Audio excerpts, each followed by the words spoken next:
ರಾಜಕೀಯ ದುರುದ್ದೇಶ ಮತ್ತು ರಾಜಕೀಯ ದ್ವೇಷವನ್ನು ಇಟ್ಟುಕೊಂಡು ಶಾಸಕ ಹರೀಶ್ ಪೂಂಜಾ ಅವರ ಮನೆಯ ಮೇಲೆ ಬೆಳಿಗ್ಗೆ ಏಕಾಏಕಿ ಪೊಲೀಸರು ಬಂದು ಅವರನ್ನ ಬಂಧಿಸುವಂತ ಒಂದು ವಿಫಲವಾದಂತಹ ಒಂದು ಯತ್ನವನ್ನ ಇವತ್ತು ನಡೆಸಿರುವಂತದ್ದು ಅತ್ಯಂತ ಖಂಡನೀಯವಾದಂತಹ ಪ್ರಕರಣ.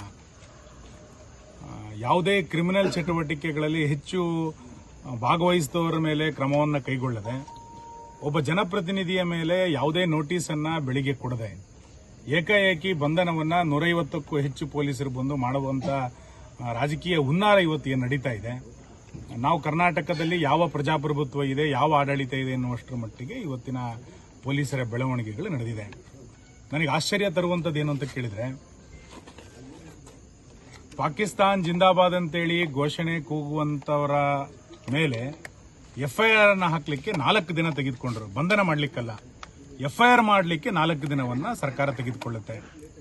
ಒಬ್ಬ ಶಾಸಕನಿಗೆ ನೋಟಿಸ್ ಅನ್ನ ಕೊಡದೆ ಏಕಾಏಕಿ ಬಂಧನವನ್ನ ಮಾಡಲಿಕ್ಕೆ ಸರ್ಕಾರ ಬರುತ್ತೆ ಅಂತಂದ್ರೆ, ಪೊಲೀಸರು ಬರ್ತಾರೆ ಅಂತಂದ್ರೆ, ಪೊಲೀಸರು ಯಾರ ಕೈಗೊಂಬೆಯಾಗಿ ಇವತ್ತು ಕೆಲಸವನ್ನು ಮಾಡ್ತಾ ಇದ್ದಾರೆ? ಬೆಳಿಗ್ಗೆ ಬಂಧನವನ್ನ ಮಾಡಲಿಕ್ಕೆ ಬಂದಿದ್ರು, ಕಾನೂನಿನ ಪ್ರಕಾರ ಬಂಧನವನ್ನ ಮಾಡಲಿಕ್ಕೆ ಸಾಧ್ಯ ಇಲ್ಲ. ಯಾವುದೇ ರೀತಿಯಾದಂತ ತಪ್ಪನ್ನ ನಮ್ಮ ಶಾಸಕ ಮಾಡಿಲ್ಲ ಅನ್ನುವಂಥದ್ದನ್ನ ನಮ್ಮ ಉಳಿದಂತ ಎಲ್ಲ ಹಿರಿಯರು ಮನವರಿಕೆ ಮಾಡಿಕೊಟ್ಟ ನಂತರ ಸಂಜೆ ನೋಟಿಸ್ ಕೊಡುವಂತ ಒಂದು ಪದ್ಧತಿಯನ್ನು ಅವ್ರು ಮಾಡ್ಕೊಂಡಿದ್ದಾರೆ. ಆ ನೋಟಿಸ್ಗೆ ಶಾಸಕ ಹರೀಶ್ ಪೂಂಜಾ ಅವರು ಉತ್ತರವನ್ನು ಕೊಟ್ಟಿದ್ದಾರೆ. ನಾವು ಎಲ್ಲ ಶಾಸಕರು ಇದನ್ನು ಯಾವುದೇ ಕಾರಣಕ್ಕೂ ಈ ಪ್ರಕರಣವನ್ನು ಇಲ್ಲಿಗೆ ಬಿಡೋದಿಲ್ಲ. ಇದೊಂದು ತಾರ್ಕಿಕ ಹಂತಕ್ಕೆ ತೆಗೆದುಕೊಂಡು ಹೋಗ್ತವೆ. ಒಬ್ಬ ಶಾಸಕನ ಮನೆಯ ಮೇಲೆ ಏಕಾಏಕಿ ಪೊಲೀಸರು ದಾಳಿ ಮಾಡ್ತಾರೆ, ನುಗ್ಗುವಂತ ಪ್ರಯತ್ನವನ್ನು ಮಾಡ್ತಾರೆ ಅಂತಂದ್ರೆ, ಇನ್ನ ಜನಸಾಮಾನ್ಯರಿಗೆ ರಕ್ಷಣೆ ಈ ಸರ್ಕಾರದಲ್ಲಿ ಎಲ್ಲಿದೆ? ಕಾನೂನು ಸುವ್ಯವಸ್ಥೆ ಹದಗೆಟ್ಟು 1 ವರ್ಷಗಳ ಮೇಲಾಯಿತು. ಇವತ್ತು ಸಾಮಾನ್ಯ ಜನರಿಗೆ ರಕ್ಷಣೆ ಇಲ್ಲದಂತ ಪರಿಸ್ಥಿತಿನಲ್ಲಿ ಒಬ್ಬ ಶಾಸಕನಿಗೂ ಕೂಡ ರಕ್ಷಣೆ ಇಲ್ಲ. ಒಬ್ಬ ಶಾಸಕ ಕಾರ್ಯಕರ್ತರ ಪರವಾಗಿ, ಜನಸಾಮಾನ್ಯರ ಪರವಾಗಿ ಕೆಲಸವನ್ನ ಮಾಡಲಿಕ್ಕೆ ಹಕ್ಕನ್ನ ಕಸಿದುಕೊಳ್ಳುವಂತ ಪ್ರಯತ್ನವನ್ನ ಇವತ್ತು ಸರ್ಕಾರ ಮಾಡ್ತಾ ಇದೆ. ವಿಧಾನಸಭೆಯ ಅಧಿವೇಶನವನ್ನು ನಡೀಲಿಕ್ಕೆ ನಾವು ಬಿಡೋದಿಲ್ಲ. ಇದನ್ನು ತಾರ್ಕಿಕ ಹಂತಕ್ಕೆ ತೆಗೆದುಕೊಂಡು ಹೋಗ್ತವೆ. ನಾಳೆ ನಾಡಿದ್ರಲ್ಲಿ ಗೃಹ ಸಚಿವರನ್ನು ಭೇಟಿ ಮಾಡ್ತವೆ. ಯಾವ ಹಿನ್ನೆಲೆಯಲ್ಲಿ ಈ ಅಧಿಕಾರಿ ಈ ರೀತಿಯಾದಂತಹ ದುರ್ವರ್ತನೆಯನ್ನು ತೆಗೆದುಕೊಂಡಿದ್ದಾರೋ ಅಧಿಕಾರಿಗಳ ಮೇಲೂ ಕ್ರಮ ತೆಗೆದುಕೊಳ್ಬೇಕು. ರಾಜಕೀಯ ಕುತಂತ್ರ, ರಾಜಕೀಯ ದುರುದ್ದೇಶ ಅಂತ ಆದ್ರೆ ಇದನ್ನು ವಿಧಾನಸಭೆಯಲ್ಲಿ ಹೇಗೆ ಎದುರಿಸಬೇಕು ಅಂತ ನಮಗೆ ಗೊತ್ತಿದೆ. ಖಂಡಿತವಾದ ಎದುರಿಸ್ತೇವೆ.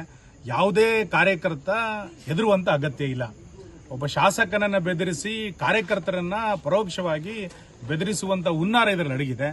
ನಾವು ಶಾಸಕನನ್ನು ಬಿಟ್ಕೊಡೋದಿಲ್ಲ, ಒಬ್ಬ ಸಾಮಾನ್ಯ ಕಾರ್ಯಕರ್ತನನ್ನು ಬಿಟ್ಕೊಡೋದಿಲ್ಲ. ಪೊಲೀಸರು ಮತ್ತು ಸರ್ಕಾರ ಇನ್ನು ಯಾವ ರೀತಿಯಾದಂತಹ ಬಲಪ್ರಯೋಗವನ್ನು ಮಾಡುತ್ತಾರೋ ನೋಡೋಣ. ಇದೆಲ್ಲದನ್ನು ಕೂಡ ಅನುಭವಿಸಿ ಇದೆಲ್ಲ ನೋಡಿಕೊಂಡೆ ನಾವೆಲ್ಲರೂ ಕೂಡ ಶಾಸಕರಾದಂಥವ್ರು. ಸರ್ಕಾರ ಇದೊಂದು ಶಾಶ್ವತ ಸರ್ಕಾರ, ಕಾಂಗ್ರೆಸ್ ಆಳ್ವಿಕೆ ಶಾಶ್ವತ ಅಂತ ಅನ್ಕೊಂಡಿದ್ದಾರೆ. ಮುಂದಿನ ಫಲಿತಾಂಶದ ನಂತರ ಸರ್ಕಾರ ಏನೇನಾಗುತ್ತೋ ನೋಡೋಣ.